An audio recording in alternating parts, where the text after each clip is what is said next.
তো সবাইকে ওয়েলকাম আমার ভিন্ন জগতে। তো দুদিন ধরে ভিডিও বানানো হয়নি কারণ এখন আমার কলেজে এক্সটার্নাল এক্সাম শুরু হয়ে গেছে। কালকেও এক্সাম রয়েছে আর এখন রাত কটা বাজে? রাত 2:41। রাত 2:41 বাজে এখন। আর ঘুম আসছে না আমার। তো ইনস্টাগ্রাম রিলস দেখছিলাম। তো লাস্ট টাইম আমরা আমার স্কুল লাইফ শেয়ার করেছিলাম মেবি, হ্যাঁ। তো আজকে শেয়ার করবো, যেহেতু মধ্যমগ্রাম চলে গেছিলাম এই জায়গা থেকে ওইখানে। তো মধ্যমগ্রামে যে কটা বছর ছিলাম, আবার ব্যাক করেছি তো এখানে, তাই যে কটা বছর ছিলাম ওই কটা বছরের মেমোরি শেয়ার করব।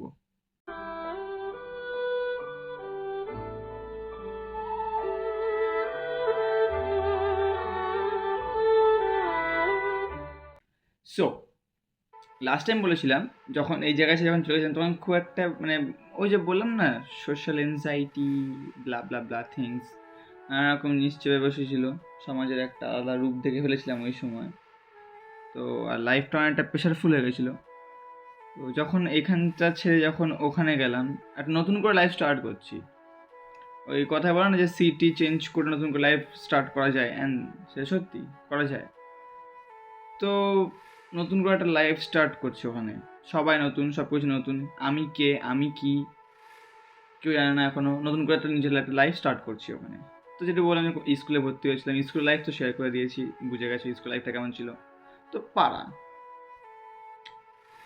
সো প্রথমে যখন দেখতে গেলাম মধ্যমগ্রামে যে বাড়িটা ভাড়া থাকতাম, যেখানে দেখতে গেলাম বাড়িটা, তো কলকাতা ফ্যামিলিরা গেছিলো। কলকাতায় বলতে গেলে কলকাতায় আমার একটা ফ্যামিলি আছে, মানে ওখানকার ফ্যামিলি আছে মায়ের সাইড থেকে। তো ওরাও গেছিলো দেখতে বাড়িটা। তো বাড়িটা বেশ সুন্দর, দুতলা। মানে নিচের গ্রাউন্ড ফ্লোরে অন্যরা ভাড়া থাকার জন্য, আর উপরে দুতলা, ওটা ওটা আমরা নিয়েছিলাম। বেশ সুন্দর সুন্দর ঘর ছিল, দুটো বেডরুম ছিল, একটা বারান্দা ছিল বাইরের দিকে, আর ড্রয়িং রুম ছিল, একটা কিচেন, একটা বাথরুম ছিল। আর একটা বাথরুম ছিল যেটা সরু একটা গলি আছে, আর সেই গলিটা ঢুকে গিয়ে আর একটু হেঁটে বাথরুমটা ঘুপচির মধ্যে একটা, ঠিক আছে। তো ওই বাথরুমটা যখন দেখলাম ফার্স্টে, যখন দেখতে গেলাম বাড়ি, আমার না একটা লাগলো ওই বাথরুমটা, মানে একটা অদ্ভুত টাইপের লাগলো, মানে নেগেটিভ টাইপের বাথরুম লাগলো। এই বাথরুমটা কেমন একটা সুটেবল না। সুটেবল না বলতে মানে কেমন একটা উইয়ার্ড টাইপের, অদ্ভুত টাইপের লাগছে, ঘুপচি মতো। যাই হোক, তো এবার এটা পছন্দ হলো। ওখানে আমি, মা, দাদা থাকতাম। আর বাবা এখানে কাজ করতো কোর্টে, ল ক্লার্ক হিসেবে, এখনও করে। তো তাই না, বাবা থাকতো এখানে আর আমি, মা, দাদা থাকতাম ওখানে। দাদা ওখানে এপিসি, মধ্যমগ্রামে এপিসি কলেজে জয়েন করলো। আর আমি তখন তো বললাম স্কুল শুরু হলো ওখানে। তো লাইফ খুব ভালোভাবে কাটে থাকলো। প্রথম প্রথম নতুন নতুন একটা জায়গায় গেলাম, নতুন একটা সকাল পেলাম। সকালে বাইরের দিকে বারান্দা ওখানে গেলাম, চায়ের দেখছি কেমন একটা ভালো লাগছে। তো খুব সুন্দর একটা মেমোরি স্টার্ট হচ্ছে ওখানে। লাইফটা একটা ডিসিপ্লিন লাইফ চলে আসলো। নিয়মিত স্কুলে যেতাম, সকালে ঘুম থেকে উঠতাম, খাবার ব্রেকফাস্ট কমপ্লিট, স্কুলের জন্য রেডি আমি, স্কুলে যেতাম, স্কুল থেকে বাড়ি আসতাম, বিকেলে খেলতে যেতাম, খেলার থেকে এসে পড়তে যেতাম, পড়ার পরে বাড়ি এসে একটুখানি হোমওয়ার্কগুলো করে একটু টিভি দেখতাম। টিভিতে ওই সময় কিছু শোজ হতো, ডিজনি এক্সডিতে দেখার পরে রাত্রে আবার খেয়ে দিয়ে ঘুমিয়ে পড়ো। সুন্দর লাইফস্টাইল যাকে বলে, ডিসিপ্লিন একটা। তো মধ্যমগ্রামে যখন থাকতাম তখন বাবা প্রত্যেক সপ্তাহে রোববার করে, শনিবার করে আসতো। রোববারটা থাকতো সকাল, আর সন্ধ্যা চলে যেত। তো যখনই আসতো, তো মধ্যমগ্রামে চৌমাথা আর জায়গা আছে, মধ্যম চৌমাথা বলে। তো ওই সময় ওখানে সিটি লাইফ ছিল, মানে একটা শপিং মল, না সিটি লাইফ, ওই জামা কাপড় কেনা, টয়েস কেনার জায়গা ওটা আছে। আর তার অপোজিট রাস্তাটা পার করলে রিজেন্ট স্টেশন ছিল, ওটা গ্রোসারিজ টাইপের একটা শপিং মল।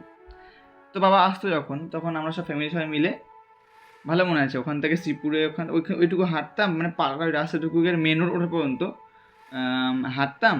তারপরে অটো পাওয়া যেত, ব্রিজটা পার করে অটোতে করে যাচ্ছি। আর ওপারটা যখন যেত না, সারাক্ষণ মতো মেলা, মানে এত দোকান, এত ক্রাউড প্লেস ওই জায়গাটা, মানে ওপারটা পুরো মেলা লাগতো ওই সময়, খুব ভালো লাগতো। তো শপিং মলে যেতাম, জামা কাপড়, আমার বেশি জামা কাপড় ইন্টারেস্ট ছিল না, আমি একবারে যেতাম টয় সেকশনে যেতাম পুরো একদম। তো আমার খেলনা এখনও ভালো লাগে লিটারালি। আমি এখন 21+, আর আমার 3rd ইয়ার কমপ্লিট চলছে। তো আমার এখন খেলনা ভালো লাগে। তো টয় সেকশনে যেতাম, নানারকম খেলনা দেখতাম, যে কোনো খেলনা নিতাম, পছন্দ হতো বাবা কিনে দিত, আর জামা কাপড় যদি পছন্দ হতো নিত মা। তো এরকম এটা হওয়ার পরে সরি, বাইরে ফুচকা ছিল, ফুচকার ওখানে ভালো মানুষ 20 টাকায় 6 পিস দিত, কিন্তু হেভি টেস্টি। ওই ফুচকা খেতাম, খাওয়ার পরে যেতাম হচ্ছে ওই পারে রিজেন্ট স্টেশনে, গ্রোসারি স্টোর, শপিং মলটা, ওখানে নানারকম খাবার তো কিনতাম বস, নানারকম চকলেট থেকে শুরু করে আইসক্রিম, কোল্ড ড্রিঙ্কস, তারপর স্ন্যাক্স। ওয়াই হেভি লাগতো এই সময়, ওয়াই ফার্স্ট ট্রাই করছিলাম, খুব স্মুথ খেতে ছিল। তো ওইসব কমপ্লিট করে আবার অটো থেকে ব্যাক আসতাম। রাত্রে খুব ভালো খাবার দাবার রান্না হবে, বিরিয়ানি ফিরিয়ানি করা হতো, বা অথবা অন্য কিছু রান্না করা হতো। তো খুব ভালো লাগতো, প্রত্যেকটা সপ্তাহ ওয়েট করে থাকতাম এরকম। তো খুব ভালোভাবে দিন কাটতো। তো ওখানে যখন প্রথম যখন সবার সাথে পাড়ার সাথে যখন মিশছি আমি, তো ভালো মনে আছে। প্রথমে পাড়ায় কারোর সাথেই মিশতাম না প্রথম কিছু মাস। তো নিচে নতুন ভাড়াটায় আসলো, ওরা বাংলাদেশ থেকে ডিরেক্টলি এখানে এসেছিলো। তো ওদের একটা ছেলে ছিল, আমার থেকে 2 বছর ছোট ছিল, বাদল তার নাম। তো ওর সাথে গল্প করা হলো, নিচে যেতাম, খেলতাম, গল্প করতাম। তো ওখান থেকে বাদলের একটা বন্ধু হলো, মানে তার সাথে পড়তো। বাদলের বন্ধু হলো, তার নাম পাপাই। মানে সে আমি যে থাকতাম, যে বাড়ি থাকতাম তার অপোজিট একটা বাড়ি। তো তো সেখান থেকে বাইরে ওদের সবার সাথে পরিচিত হলো, ফ্রেন্ডশিপ হলো, পাড়ায় মিশলাম, ঝুসলাম, ঠিক আছে। তো বন্ধু বলতে ছিল হচ্ছে বাদল ছিল, পাপাই ছিল, সুজিত বলে একটা বন্ধু ছিল, আরমান বলে একটা, ও ভাই টাইপের এ ছিল, পাপাইয়ের বোন মৌরি ও ছিল, তারপর কাজল বলে একটা বোন ছিল, তারপর আর একটা নাম মনে পড়ছে না। আর 2 দিদি ছিল, আমার তো 1 বছর বড় ছিল, তারা 1-2 বছর বড় ছিল। একটা হচ্ছে মৌ দিদি, আর একটা তুলি দিদি। এখনও এটার সাথে কন্ট্যাক্ট রয়েছে হালকা হালকা হোয়াটসঅ্যাপে। তো আমরা বিকেলে আসতাম, খেলতাম, মজা হতো, নানা রকম জিনিস খেলতাম, ক্রিকেট খেলতাম, ফুটবল খেলতাম, ব্যাডমিন্টন তখন খেলতাম। ব্যাডমিন্টন তখন তুমি এইভাবে খেলতাম, 2 হাত ধরে খেলতাম। ব্যাডমিন্টনের স্টোরি আছে লাইফে আমার, পরে শেয়ার করবো ওখানে। তো তারপর ছোঁয়াছুঁয়ি খেলতাম, লুকোচুরি খেলতাম, নানা রকম গেমস খেলতাম এরকম। তো জানি না বাদল কি একটা হিংসায় ভুগলো, পরে আমার পিছে বিট্রে করার চেষ্টা করছিল, আর সেটা বুঝে আমি, তো সবাই তো অন্ধ না। হুম। তারপর আস্তে আস্তে সবাই বুঝে যায় যে কে ভালো কে খারাপ, কারণ সবাই তো কেউ অন্ধ না যে সব কিছুতে ইয়ে করে ভ্যাকি বাথরুমে পুজো ইয়ে হয়ে যাবে।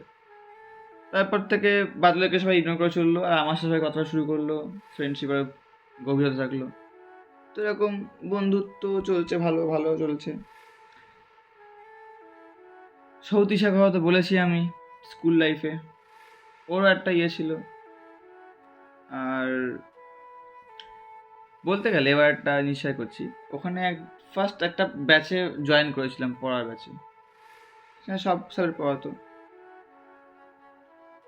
তো জ্যোতির সাথে ব্রেকআপ হওয়ার পরে, মানে সম্পর্ক ব্রেকআপ আর কি, সম্পর্ক ইয়ে হওয়ার পরে, তো রিসেন্ট 1-2 দিনের মাথায় ওই ব্যাচে একটা মেয়ে, ঠিক আছে, নামটা ভুলে গেছি, কি একটা নাম ছিল, দিশানি না কি একটা নাম মনে পড়ছে না। ওই মেয়েটার স্টাইলটা একটা কুল টাইপের, একদম হুডি ফুডি পরে আসতো, মানে একদম সোয়াগ টাইপের, একদম মানে নাক মুখ ফাটিয়ে দেয় পুরো একদম টাইপের। তো পার্সোনালি এরকম টাইপের একটা সোয়াগ টাইপের মেয়েগুলো বেশি প্রেফার, ভালো লাগে আমার। তো 2 দিন গল্প করেছি, তো ভালো লেগে যায়, ভালো লাগা পর্যন্ত, তারপরে স্টপ, তারপরে এগোয়নি, কারণ মাথায় তখন সৌতিশা চলছিল, তো ডিস্ট্রাক্ট হয়ে গেছিলো ওখান থেকে। তারপরে আমি একটা জায়গায় পড়তাম, সেটা দিদির বাড়িতে পড়তে যেতাম। ওখানে একটা বাচ্চা ছেলে পড়া পারতো না, রোজ কান্না করতো আর মারতো, করে কাঁদবে, চোখ মুখ থেকে জল ফল পুরো একদম বাজে অবস্থা। সো এবার বলি, মধ্যমগ্রামেও একটা আমার লাইফ চেঞ্জের ব্যাপার হয়েছিল, যেটার কারণে আমি আবার মধ্যমগ্রাম থেকে বনগাঁ চলে আসি। ওইটার কারণে না, কারণটা আলাদা ছিল। যাই হোক, তো নিচে যে বললাম ভাড়া থাকতো, বাংলাদেশ থেকে এসেছিলো। তো এই বাদলের 2 দিদি ছিল, নাম বলবো না, কন্ট্রোভার্সিয়াল ব্যাপার তো। দিদি ছিল, তো বড়দি ছিল একটা ছোটো ছিল, মানে কটা মাসের ডিফারেন্স ছিল, কিন্তু তারা বড় ছিল আমার থেকে অনেক। তো আমার দাদার সাথে ওই বড়দির একটা রিলেশন হয়, কারণ তখন ওই বড়দি কিসে পড়ে, 12 এরকম, আর দাদা তখন কলেজে ফার্স্ট ইয়ার, বেশি গ্যাপও না। তো রিলেশনটা হয়, ভালো চলছিল। তো একটা সময় গিয়ে ওদের ফ্যামিলি জানানো হয়ে যায়, আর তারা মানে না। তো একদিন রাত্রে ওই বৃষ্টি পড়ছিল বাইরে, তো ওই দিন রাতেই দুটো দিদি পালিয়েছে, কেন না, হয়তো আর দিদির সাথে অন্য কারোর রিলেশন ছিল, হয়তো মেবি পাড়ায় কারাটার সাথে, হ্যাঁ একজনের সাথে রিলেশন ছিল। তো পালিয়ে যায় বাড়ি থেকে, একা শুধু এমনি নিজেরাই পালিয়ে যায়, শুধু দুজনেই শুধু দিদিতে পালিয়ে যায়, একা যায়নি। তো এরকম ব্যাপার হলো, নিচে গেলাম, দাদা বুদ্ধি করে বলে একটা জিনিস দেখো যে ওখানটা কোনো খাতা বা কোথাও কিছু কোনো নোট লিখে গেছে কিনা। হ্যাঁ, একটা খাতায় লিখেছে যে আমরা পালিয়ে যাচ্ছি, আমরা নিজে ইচ্ছে পালাচ্ছি, এই জন্য কেউ দায়ী নয়, ব্যাস এসব লিখেছিল কি একটা। তো ওই রাতে আমরা সবাই খোঁজাখুঁজি করি, সবাই মানে ওদের ফ্যামিলি, আমার মা, আমার দাদা, আমিও খুঁজছিলাম, সারা রাত ধরে জেগে ঘুরে ঘুরেছি চারিদিকে, অনেক জায়গায় ঘুরেছি। তো একটা সময় গিয়ে দাদার একটা বন্ধু না কার ফোনের মাধ্যমে বৃষ্টির সাথে কন্ট্যাক্ট করতে পেরেছি, কি ব্যাপারটা না ঠিক ভালো মনে নেই আমার, কোথাও একটা জায়গায় নিয়ে, হ্যাঁ